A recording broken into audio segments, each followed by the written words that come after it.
Happy Monday. Again, nice victory for our football team. Kids went down and competed. Not an easy place to play, as we've talked already. I don't want to, go back and repeat the same things I said, but our kids played hard. They're coachable. I love the guys in this room again, and I appreciate everything they do week in and week out, because it ain't easy to do what we do. We closed the chapter. We're moving on to Clemson. There's a lot of things that we did good in that game. We did a lot of things we did bad in the game. There's a lot of corrections we need to make before this weekend's game, and we've got to learn from our mistakes. And I think that's what you got to learn from him. He's got to learn from this guy. We can't go make the same mistakes with a different guy. Well, that's my first time I did that. No, they got to learn from each other's mistakes. And I think that's one of the things we talked about last night. So Clemson, coming into town for the first time, I feel like they're in our division. Played them. This will be the fourth time in 7 seasons. It's like Syracuse. They're a crossover team, it seems like. But obviously a great football team, and I know they're not at the top of the country right now, but that doesn't determine what kind of football team they got. They are talented. You're looking at, I think, the top scoring defense in the country. They're playing fantastic. Venerable's got them going on defense, and offense. They're obviously missing Trevor Lawrence, I think, a lot, and but they're still, they still got a ton of players on the field. Got a lot of guys that make plays that scare the heck out of you, and all it takes is one play in this series and one play in that series. That's all they need is explosives. They've had explosives against us before, so we've got to eliminate those and play great defense. And it'll be the best challenge our offense has had all year, as far as going up against that that defense, and they're really good. So with that, I'll open it up for questions. You mentioned you're missing Trevor Lawrence, quarterback. What have you seen out of DJ so far this season? Again, they miss him just like it takes time to develop a guy. Okay. You look at DJ where he is now compared to where Kenny was as a freshman or sophomore. There's always going to be growing pains, and we're going to miss Kenny in a year. Okay, so there'll be the same things. Who's going to be that guy? It takes time to get in there. I think every week you see improvement. Number one, you see him do more things. You see him evolve in some of the things they're doing. They're just getting them comfortable, and they're still finding ways to win. Dabo's a winner. Clemson's a winner. They find ways to win. They ain't getting any style points, but you know what? Nobody cares. They just get the win. They find a way to get it done, and that's the most impressive thing. Is they find a different way to win every weekend, and again playing championship defense. Tony Elliott's still the offensive coordinator there. Are you seeing the same scheme, same stuff in that? Yeah, you see the same. You see the same stuff. They do a lot of stuff. They do a great job game planning. They're going to put you in binds. We're going to see crack and goes. We've seen one in the last 2 years. I may jump off the stadium after the game if they hit another crack and go on us. There's things that they consistently do through games you kind of know. We obviously didn't do a good job a year ago defending them, and Tony does a great job. They do a good job putting the players in position to make plays, and then they got to make them. So he's one of the best. Now, what makes their defense so good? Well, talent. It starts with talent, because I don't. Schemes are schemes, but talent wins football games. Talent's you got to have talent. It's not. It never comes down to the X and O's. It comes down to those guys out there making plays. And again, Brett Venerable is a heck of a defense coordinator, so he gives them that. He's an emotional guy. They play with emotion. They play with effort. They get after it. And again, they're well prepared. They're smart. It starts with the middle linebacker. Number 47. He seems like he's been there longer than Trey Tipton. He just continues to keep coming up. I don't know how many more years he's got left, but. He's the computer of their defense. He gets it going. He gets them lined up. They know what's going on. They check a lot of things to formations, and it's something we've got to be. We got to do a good job game plan on the other side of the ball. After the game, Flash Kansas said he felt like against Clemson there's some unfinished business, and I guess defense giving up 52 points last season. How much have you heard at all those guys wanting to kind of rectify that? We wanted to rectify last week. There's always unfinished business when we beat Virginia Tech the week before, but last 2 times we've been down there. So, whatever they want to use for the motivation, it doesn't matter. We got to go out and execute this week in practice. We got to know what they're doing. We got to know what we're doing. We got to play football. What happened in the past is happened in the past. So whatever, I'm not talking much about last year or the year before, or championship game. It doesn't really matter. We just got to go out and play football. We're a different team than we were a year ago. They're a different football team than they were a year ago. They got a lot of great football players, a lot of superstars, a lot of 4- and 5-star players, and we're going to have to match up. So it's an opportunity for our guys to go, play against the best, and they are the best. They're still the gauge in the ACC. Period. They are the best. That being said, you guys are actually favored in this game. I know you're not. I mean, from a perception standpoint, I mean, how important is this week as opposed to? I mean, last week you were up here and you're talking about, hey, we're 4-1 and maybe we're not getting any respect, and now you're favored against the gauge of the ACC. Yeah, I have no idea. I don't care about favors and points and spreads and all the rest of it. It doesn't really matter. In my opinion, they're favored coming into our house again. We haven't had success the last 2 outings, it's. I mean, I don't know who makes those decisions. I don't know what they look at. I don't know anything. I just know they're a really good football team, and we're going to have to play our best to have a chance to win. This isn't the first time that you guys have obviously been in the poll since you've been here, but what's the key to? It's been in trouble to sort of consistently, like you get up there and then you lose. Like last year, you win 3 in a row, you lose 1, you get out. What gives you confidence that this group is sort of able to sort of maybe handle the success a little bit better than maybe other groups you've had? Nothing gives me any, I have no idea. I mean, I don't care about the polls. I told them last night, I don't care about stats. Stats are for losers. I don't care about the polls. I don't care about anything. I care about this week. I care about what we do tonight, film study-wise with Clemson. Care, tomorrow, what we do. I care about Tuesday's practice. I care about Wednesday. I mean, it's just going to be the preparation. Preparation wins football games. Polls don't. They don't do anything. Stats don't do anything for it. It doesn't matter. You see that every week. Guys are ranked in a poll, go down. It's the way the world is. I mean, just stay focused. Don't have this big vision of, hey, look at all this baloney.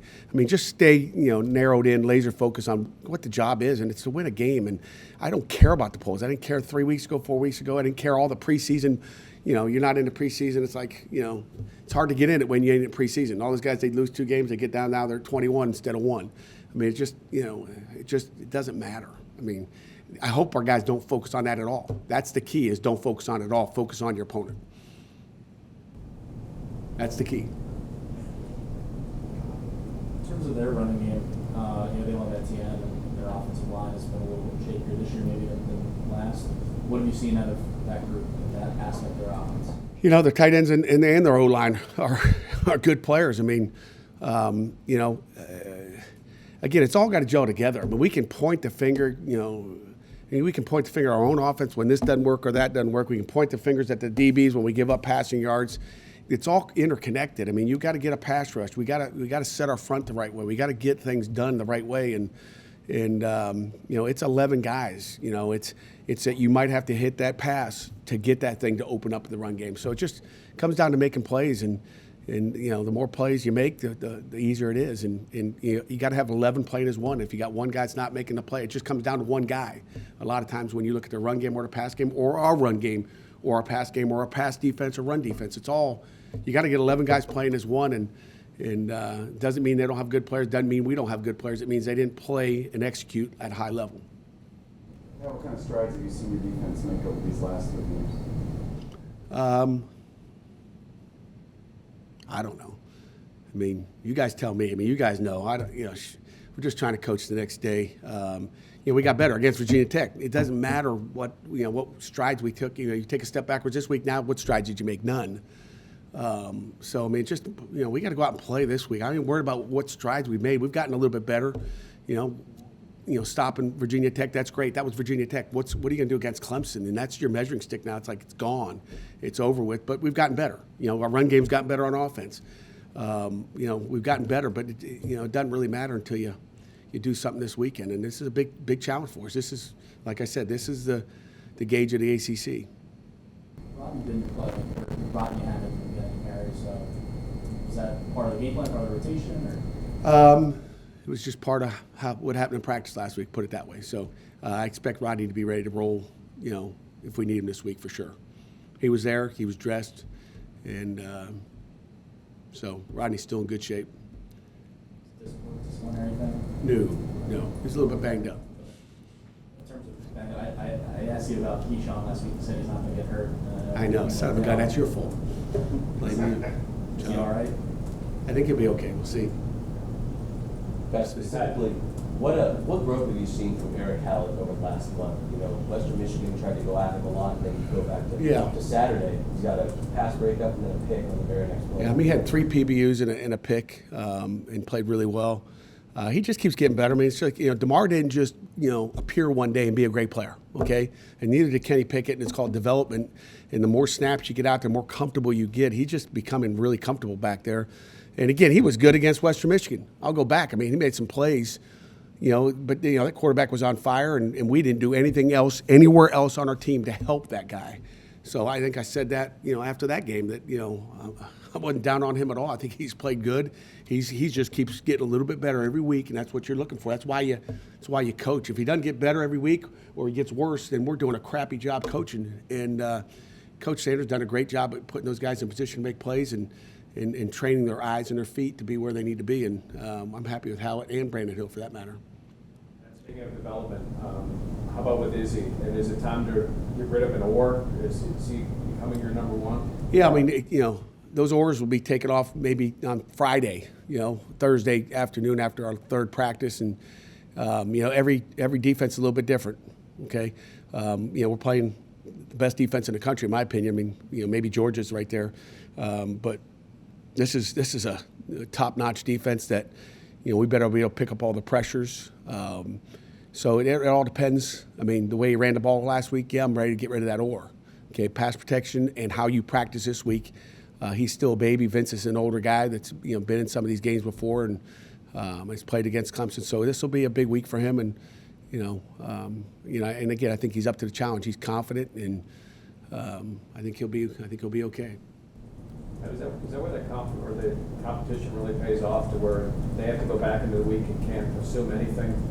That's at every position. I mean, that's maybe not every position. I wish it was at every position, but you look at the star linebacker. I mean, Cam Bright and Phil Campbell are battling. I mean, John Patrician and Cam Bright are battling.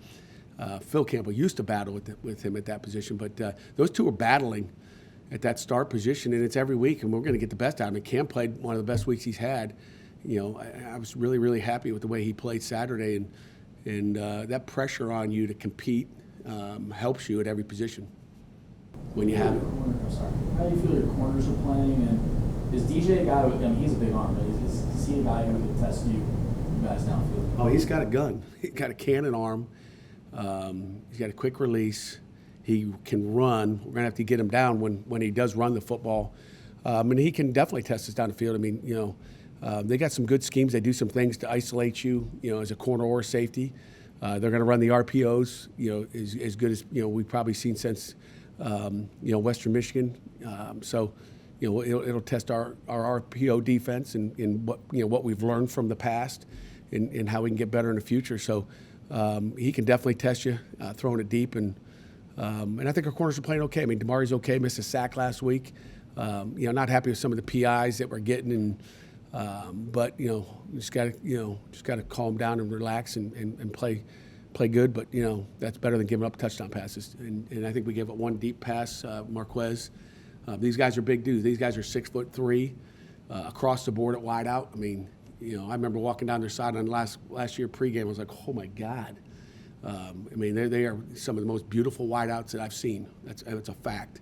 And a couple of them weren't even a couple of them didn't even play against us last year. It was like, we know the Ross, didn't play last year. They are scary. So yeah, they can test us. We're gonna have to play really good at corner, and that's how they'll beat us with big plays. Pat, you guys went down to them last year. Now they're coming to you guys. How do you feel home field advantage is going to play into this one? We'll find out Saturday. I hope Panther Nation shows up, and we hope it's loud for them. We hope we have some communication issues. So ask the Panther faithful to come on out and get loud. And we need the home field advantage. But it's just nice to have them finally at home. And we've had them down there twice in Death Valley. We've had them in Charlotte, and it's just nice to finally get them to Pittsburgh. Their team's never played here, so to me there is some home field advantage there. I'm sure they'll be excited to come to an NFL stadium and put on a show, and but it's our house, and we got to play like it, and we got to cheer like it. We got to show up like it. Anything else? I know you guys are focused on this weekend, but you mentioned going out of that valley 5 years ago. You guys won that big upset. What do you kind of remember from that night? I know not a lot of guys are karaoke and shredded. Yeah, I remember winning. I remember Blewett field goal. Remember our offense was explosive with Nathan Peterman and James Conner, and Deshaun Watson was not easy at that time either, because that was another great player we played. You figure you played Trevor Lawrence twice and Deshaun Watson once, and you played a venerable defense. It's always good. That's going to put their guys in position. So we went down there and made some plays, and we got to do that here at home this weekend. So that's what it's going to take. It's going to take an effort like that. You were mentioning keeping everything on the outside out. Is there a thing about being too hyped? Like this is obviously a huge game. Is that a thing you worry about? Take a deep breath, Jeff, so I don't get too hyped. I think there is for some guys. Yeah, you could be too hyped. I think, Kenny Pickett's going to be like this. You'd like your defensive guys to be hyped up. I think offense doesn't get as hyped up as defense does naturally. But I think each guy's got to play within the framework of who they are. I hope they're no more fired up than they were last week. I hope New Hampshire, it was the same thing. I think you prepare mentally and physically the same. You can't be so much more hyped up. You can't go from 9 to 10 or 9 to 15. There's got to be some calm with the enthusiasm, and you have to control that too. And again, skilled players control it. Cansey can go probably crazy in there. Nobody's going to see it. But you got to have your mind with you there. So. Pat, have you sensed that calmness the last couple of weeks from your guys with the way that they've played? Yeah, I think our guys, the last 3 weeks I've asked them, do you guys need any motivation? Do you guys need me to give you a pep talk on a Friday night? And they've like, no, coach. Like, they're ready to go. So, there's not, Newt Rockney doesn't have to come in here, or, Dave Wanstead to come in and give a pep talk. We just got to go play football. And I think just keeping it like that every week, keeping it the same. And, anytime I got to motivate our guys to go play a football game and, get fired up for New Hampshire or Virginia Tech or Clemson, then we got issues. And I think they got to prepare the same way. That's why we like routines. It's nice that we had a 3:30 game last week. I like another 3:30 this week. It's nice to, stay on that same routine. Our guys know the process, except we don't have to worry about an hour bus trip this week. So I like that even better.